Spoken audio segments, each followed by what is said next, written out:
PM Modi आज PM Modi अपने संसदीय क्षेत्र में थे, काशी में थे। कांग्रेस की जाति और भेद की सियासत का मोदी ने जवाब दिया। काशी को 14,000 करोड़ की परियोजनाओं की सौगात देकर राहुल गांधी अपनी सभाओं में जाति पूछते फिर रहे हैं।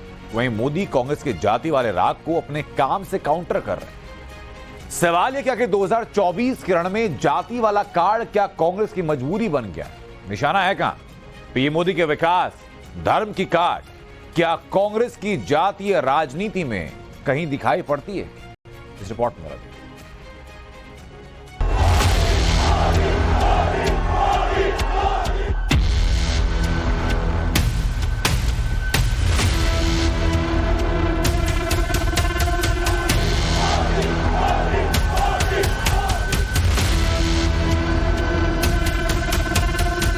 काशी तो संवरने वाला है। ब्रिज भी बनेंगे, रोड भी बनेंगे, भवन भी बनेंगे, लेकिन मुझे तो यहाँ के जन जन को संवारना है। जैसे ही हमारी सरकार आएगी, देश में हम जाति जनगणना लागू कर देंगे। सच्चाई ये है कि लोग जाति की भलाई के नाम पर अपने परिवार के स्वार्थ की राजनीति करते हैं। बाजा बज रहा है, यूपी का भविष्य रात को शराब पिए नाच रहा है, डांस कर रहा है नशे में। जिनके अपने होश ठिकाने नहीं है, वो यूपी के मेरे काशी के बच्चों को नशेड़ी कह रहे हैं।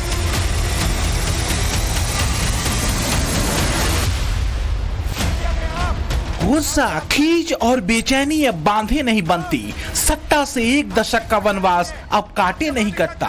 पूरे सियासी करियर पर छाया स्याह बादल अब छांटे नहीं छटते। राहुल गांधी गुस्से में, कतई एंग्री यंग मैन।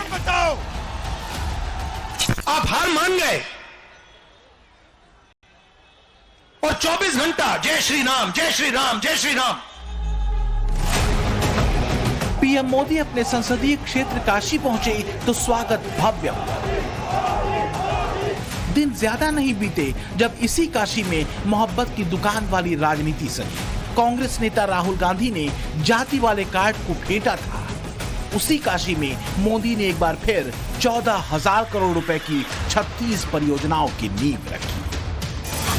तो क्या 2024 के मैदान में वोटिंग का मुद्दा साफ हो चुका है? राहुल गांधी जातीय खांचे की बात करते हैं, मुस्लिम वोटों पर नजर है, मौजूदा मोदी सरकार पर पूंजीवादी होने का आरोप लगाते हैं, बेरोजगारी को अहम मुद्दा बताते हैं और गुस्से से भरे राहुल को देश में सब नकारात्मक ही दिखता है। तो दूसरी तरफ मोदी विकास परियोजनाओं पर भरोसा करते हैं, सबके साथ सबके विकास की बात करते हैं, गरीब कल्याण योजनाओं से लोगों को जोड़ते हैं, रोजगार सृजन के नए अवसर तलाशते हैं और 2047 तक भारत के एक विकसित राष्ट्र बन जाने का लक्ष्य साधते हैं।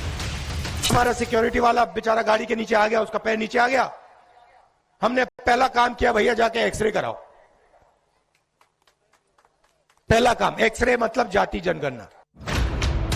राहुल कहना क्या चाहते हैं, क्या समझाना चाहते हैं, क्या बताना चाहते हैं, इस पर चर्चा से ज्यादा अहम यह है कि क्या राहुल जाति वाले दांव में ही कांग्रेसियों की 10 साल की बेरोजगारी का हल देखते हैं। दक्षिण की भारत जोड़ो यात्रा में राहुल का नारा नफरत के बाजार में कथित मोहब्बत की दुकान वाला था, वहीं उत्तर भारत आते आते मुद्दा बदलकर न्याय यात्रा के जरिए जातीय भावनाओं को उकसाने वाला हो गया। क्या यह अनायास है? दरअसल दक्षिण के 2 राज्यों में सरकार बनाने के बाद कांग्रेस को लगता है कि मुस्लिम वोट बैंक का भरोसा उसके ऊपर बढ़ा है और समाजवादी पार्टी के साथ तालमेल के बाद राहुल ये मानकर बैठे हैं कि मुसलमान आंख बंद करके कांग्रेस को ही वोट देंगे। असली लड़ाई हिंदू वोटों की है जो 2014 के बाद से कंसोलिडेट हुआ है और जाति के भेदभाव को भूलकर मोदी के सांस्कृतिक राष्ट्रवाद वाली लकीर पर गिरा है। 2019 के चुनावों में पिछड़ों में ऊंची जातियों के 40% वोट बीजेपी को मिले थे, वहीं ओबीसी के महापिछड़ों का 48% वोट भी मोदी को मिला। दूसरी तरफ कांग्रेस को पिछड़ों में ऊंची जातियों के महज 13% वोट मिले, जबकि महापिछड़ों का 15% वोट कांग्रेस हासिल कर पाई थी। पिछड़ी जातियों का भरोसा किस पर है ये बताने की जरूरत नहीं है। और राहुल गांधी भी ये जानते हैं कि जाति वाले कार्ड पर ओबीसी एक झटके में कांग्रेस की तरफ शिफ्ट नहीं कर जाएगा। खेल दूसरा है। खेल ये है कि अगर बीजेपी के पिछड़े वोट बैंक को राहुल थोड़ा भी डेंट कर सके तो मुस्लिम वोट और बाकी जातीय समीकरणों से कांग्रेस को फायदा पहुंच सकता है। यही वजह है कि जाति कार्ड के भरोसे राहुल राम लहर की कार्ड को खोजने में लगे हैं। अगर आप इस देश में गरीब हो, पिछड़े हो, दलित हो, आदिवासी हो, माइनॉरिटी के हो, तो आपको इस देश में न्याय नहीं मिल सकता। आप कुछ भी कर लो, आपको मीडिया में न्याय नहीं मिलेगा, आपको पुलिस से न्याय नहीं मिलेगा, आपको कोर्ट में न्याय नहीं मिलेगा। याद होगा जब देश में पहली आदिवासी महिला राष्ट्रपति बनने के लिए महामहिम द्रौपदी मुर्मू जी चुनाव लड़ रही थी, तो किन किन लोगों ने उनका विरोध किया था?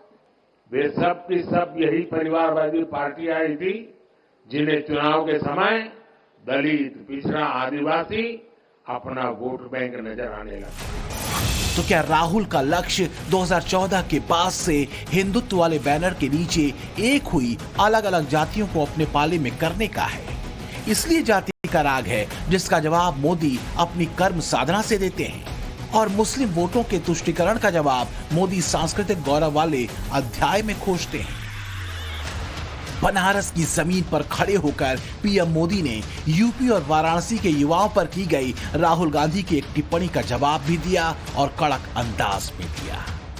वाराणसी में देखा मैंने, रात को बाजा बज रहा है, ठहर जा, बाजा बज रहा है, वहां पे शराब पिए सड़क पे लेटते हुए बाजा बज रहा है। यूपी का भविष्य रात को शराब पिए नाच रहा है, डांस कर रहा है नशे में। जिनके अपने होश ठिकाने नहीं है, वो यूपी के मेरे काशी के बच्चों को नशेड़ी कह रहे हैं। हमेशा परिवारवादी युवा शक्ति से डरते हैं, युवा टैलेंट से डरते हैं। उनको लगता है कि सामान्य युवा को अवसर मिला तो वो हर जगह चुनौती देगा। राहुल और कांग्रेस दोनों की चिंता खुद को बचाए रखने की है। तेवर से लेकर कलेवर तक बदला जा चुका है, लेकिन जमीन की सच्चाई से मुंह कैसे फेरा जा सकता है? पिछले विधानसभा चुनाव में कांग्रेस को 3% वोट भी यूपी वालों ने नहीं दिए। इसी तरह लोकसभा चुनाव में कांग्रेस को महज 6% वोट यूपी में मिले थे। बीजेपी कहती है कि 2024 में मुद्दा हार या जीत का नहीं, बल्कि 400 के सेट टारगेट को हासिल करने का है, जिसका चेहरा मोदी है और उनका काम है। तो दूसरी तरफ कांग्रेस और उसका पारिवारिक चेहरा राहुल गांधी हैं, और दोनों के सामने सबसे बड़ी चुनौती खुद को स्थापित करने की है। तो क्या बस यही 2 टास्क राहुल गांधी की बेचैनी बेसाख्ता बढ़ा देते हैं?